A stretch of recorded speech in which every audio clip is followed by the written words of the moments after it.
है, बोलो किस चीज के लिए?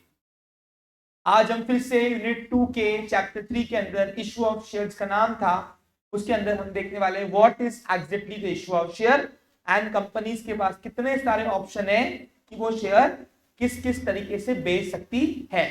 तो इशू ऑफ शेयर का कंसेप्ट ये है आपका, बताइए क्या होता है इशू ऑफ शेयर? जब भी कंपनी अपने शेयर बेचने के लिए निकालती है, किसको? या तो जनरल पब्लिक को, या तो कंपनी चाहे तो अपने एग्जिस्टिंग मालकों को भी बेच सकती है और शेयर, या तो वो एग्जिस्टिंग एम्प्लॉइज को भी बेच सकती है, या तो ग्रुप ऑफ पीपल्स को भी बेच सकती है। जब भी अपनी कंपनी अपने शेयर्स प्राइमरी मार्केट में इनमें से किसी को भी ऑफर करती है तो उस ऑफर करने को हम बोलते हैं इशू ऑफ शेयर्स। अब इशू ऑफ शेयर्स अगर करना है तो कंपनी को पहले इन्विटेशन डॉक्यूमेंट ऑफर करनी पड़ेगी, जस्ट लाइक प्रॉस्पेक्टस।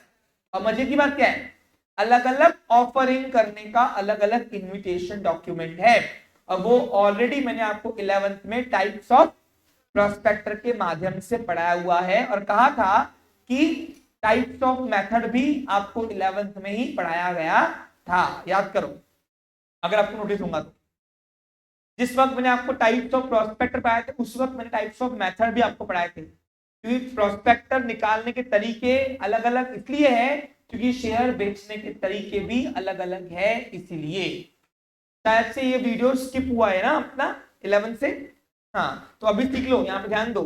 यानी कंपनी ने जितने भी प्रकार के प्रोस्पेक्टर निकाले ना, वो वेरिएशन लॉ ने इसलिए दिए कि कंपनी के पास ऑप्शन ज्यादा है कि वो सिर्फ अपने जनरल पब्लिक को ही शेयर न बेचते हुए वो अलग अलग ग्रुप ऑफ टाइटल वाले पीपल्स को भी शेयर बेच सकती है, और वही उसके अंदर वेरिएशन लाने की वजह से हमने उसको नाम दिया मेथड्स ऑफ इशूइंग शेयर्स। यानी कंपनी के पास कंपनी लॉ ने कितने ऑप्शन दिए हैं कि कंपनी चाहे तो किन किन लोगों को अपने शेयर बेच सकती है, तो इन्हीं डिफरेंट तरीकों को हमने बोला मेथड्स ऑफ इशूइंग शेयर। करें समझते इसको। पहला तरीका है वो है ऑफर टू जनरल पब्लिक। कौन सा है? यानी कंपनी चाहे तो अपने शेयर जनरल पब्लिक को बेच सकती है, राइट? राइट और रॉन्ग बच्चे लोग? हाँ। अब जनरल पब्लिक को बेचने के लिए दो तरीके होते हैं, आईपीओ और एफपीओ। क्या होता है पता है? जब कंपनी अपनी पहली बार इनकॉर्पोरेशन होने के बाद, रजिस्टर होने के बाद कंपनी अपना फर्स्ट टाइम जब शेयर बेचने के लिए निकालती है तो उसको बोलते हैं आईपीओ। क्या बोलते हैं उसको? और ये कंपनी जो आईपीओ निकालती है वो बहुत चर्चा में होती है। पूछो क्यों? कि अभी तक कंपनी की कोई एग्जिस्टिंग शेयर निकले हुए नहीं होते हैं, सेकेंडरी मार्केट में मिलते ही नहीं है, इसलिए पहली बार जब अपने शेयर को निकालती है तो आईपीओ चर्चा में होता है। याद करो जब ये एलआईसी ने अपना आईपीओ निकाला था फर्स्ट टाइम तो बहुत ज्यादा चर्चा में एलआईसी आया था। अब शेयर तो गवर्नमेंट कंपनी भी निकाल सकती है और प्राइवेट और पब्लिक कंपनी भी निकाल सकती है ना? है नालायक को प्राइवेट कंपनी निकालती? हाँ बस जो बोला है हाँ बेटा, नालायक को पब्लिक और गवर्नमेंट कंपनी निकालती है। ओके हाँ, प्राइवेट नहीं। प्राइवेट कंपनी में शेयर बेचना रेस्ट्रिक्ट अप टू 200 मेंबर्स ना, पढ़ाया हुआ है सब कुछ। हाँ अब व्हाट इज आईपीओ समझा? व्हाट इज आईपीओ समझा क्या? What is FPO? अब एफपीओ क्या होता है? पहली बार जब शेयर निकाले गए उसके बाद जब भी निकाला, जब भी उसको बोलते हैं एफपीओ। इसको एग्जांपल के देकर समझाओ। सपोज क्या हुआ, इधर बाकी जा देख रहे हैं ना? सपोज क्या हुआ, हमारी ए कंपनी है। क्या है हमारी? अब ए कंपनी 1 अप्रैल 2022 को रजिस्टर्ड हो गई, पब्लिक कंपनी बनी। क्या बनी?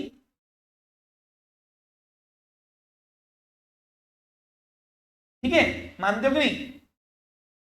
अब क्या हुआ, कंपनी ने पहली बार कंपनी बनने के बाद पहली बार अपने शेयर मार्केट में निकालने की इच्छा ऑफर जताने की। ऑथराइज का ही पार्ट है क्या ये? कल आपको इशू कैपिटल याद करो वो ये। अब क्या हुआ, कंपनी सेट किया 1 जून को 2022 को कंपनी अपने 10,000 शेयर निकाल रही है, इक्विटी शेयर्स। अब 10,000 शेयर 100 वाले वो अपने बेचने के लिए निकाल रही है। तो बताओ कंपनी ने ये 10,000 शेयर अभी अभी निकाले फ्रेश शेयर, और कंपनी बनने के बाद पहली बार निकाले हुए, तो हम कहेंगे कंपनी क्या कर रही है, आईपीओ, इनिशियल पब्लिक ऑफर। अब क्या हुआ, 2 साल बाद फिर से कंपनी को जरूरत होगी पैसों की, और कंपनी ने फिर से डिसाइड किया कि अपने जनरल पब्लिक को हम लोग फिर से अपने शेयर बेचने जा रहे हैं। अब 2 साल बाद 1 जुलाई 2024 को कंपनी को फिर से पैसों की होगी जरूरत, और कंपनी ने अपने 50,000 शेयर ऑफर किए जनरल पब्लिक को बेचने के लिए। तो बताओ अब ये ऑफरिंग करने को क्या बोलोगे, एफपीओ, फर्दर पब्लिक। पहली बार को निकालने के बाद जब भी निकाला कंपनी शेयर वो एफपीओ, और पहली बार निकाला कंपनी बनने के बाद पहली बार को बोलेंगे आईपीओ। समझा आपको, दोनों ही तरीके जनरल पब्लिक को ऑफर किए जाते हैं बेचने के लिए शेयर। क्या इन दोनों में कोई डिफिकल्टी है, हाँ बोलिए।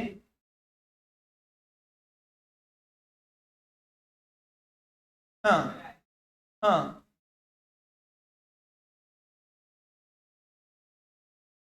हाँ, अलग सेपरेट एंटिटी रहेंगी इसकी, आईपीओ रहेगा। ठीक, क्लियर। अगर एक कंपनी में नहीं आता, एक पर्सन 2 कंपनी के मालक बन सकता है, लेकिन कंपनी और मालक अलग अलग है। जो क्यों, कंपनी लीगल स्टेटस एंजॉय करती है, सेपरेट एंटिटी पढ़ाया हुआ है तुमको मैंने 11 से। क्लियर पिक्चर, समझा।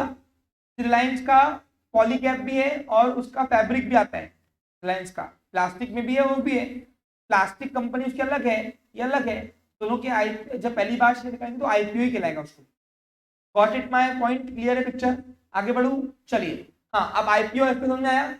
दूसरा ऑफर है, यहाँ तो अगर जनरल पब्लिक को नहीं बेच रही तो वो एग्जिस्टिंग मेंबर्स को ऑफर करती है, और एग्जिस्टिंग मेंबर्स को ऑफर करने के 2 तरीके हैं, यहाँ तो राइट इशू या bonus issue. What is right issue, सुनो ध्यान दो, राइट इशू क्या है, जब whenever the company offer its shares to existing members rather than going to general public, that at a predetermined rate, that offering process is known as right issue. Why it is called a right issue? Because company board of director, board of the company law has power to give existing members. When the company offers its shares to general public, before general public, company must its offers to existing members, because this right gives to subscribe the shares to existing members. That's why मेरे जो rights है वो existing members को subscribe करने के लिए दिया गया है, और ये राइट्स उसको अधिकार किसने दिया है, कंपनी लॉ ने। वो क्यों दिया है पूछो, डायल्यूशन पढ़ाया था उसमें आपको, ताकि शेयर होल्डर का डायल्यूशन ना हो। अरे उस दिन तो एग्जांपल दिया था राइट इशू का, कब दिया था बताओ मैंने, वो 100 शेयर थे, 500 में से 50% उसके थे, कुछ याद है, कुछ गया ऊपर से। डायल्यूशन ऑफ शेयर होल्डिंग पढ़ाया मैंने आपको, डायल्यूशन ऑफ शेयर होल्डिंग पढ़ाया है कि नहीं पढ़ाया। हाँ क्या होता है ये डायल्यूशन, हम तो आज का कर रहे हैं बस वही आगे पार्ट पीछे। देखो क्यों ये राइट्स दिए, जब भी कंपनी अपने अपने नए शेयर पब्लिक को बेचने के लिए निकालेगी प्रथम, उसके पहले कंपनी हमेशा वो नए शेयर पहले एग्जिस्टिंग मालकों को ऑफर करेंगी, तुमको खरीदना है क्या, खरीदो।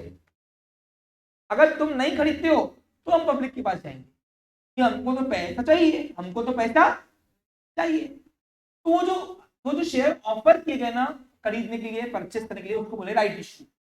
मुझे क्यों राइट इशू है, क्योंकि वो राइट यानी हक है तुम्हारा, अधिकार है खरीदने का नए शेयर पहले। अगर तुमने नहीं खरीदा है तुम अपना राइट विड्रॉ कर रहे हो, और फिर हम वो पब्लिक को बेच सकते हैं कंपनी। अब ये क्यों राइट दिया गया है, हक दिया गया हक, वो जो क्यों, ताकि शेयर होल्डर्स का डायल्यूशन ना हो। एग्जाम्पल दू, देखो सिंपल, मैंने आपको कहीं पर इसका एग्जाम्पल दिया यार, फिर भी तुम मुझसे बार बार मांगते हो, ये गलत है तुम्हारा, तो समझ में नहीं आ रहा मेरे को। देखो सपोज क्या हुआ, हमारी एक कंपनी है, अब एक कंपनी के अंदर अभी तक के कुल शेयर निकाले गए हैं 100, अज्यूम करो। और 100 शेयर में से 1000 शेयर कर गए। अब 1000 शेयर में से 600 शेयर सिर्फ एक ही पर्सन के पास है, प्रथम।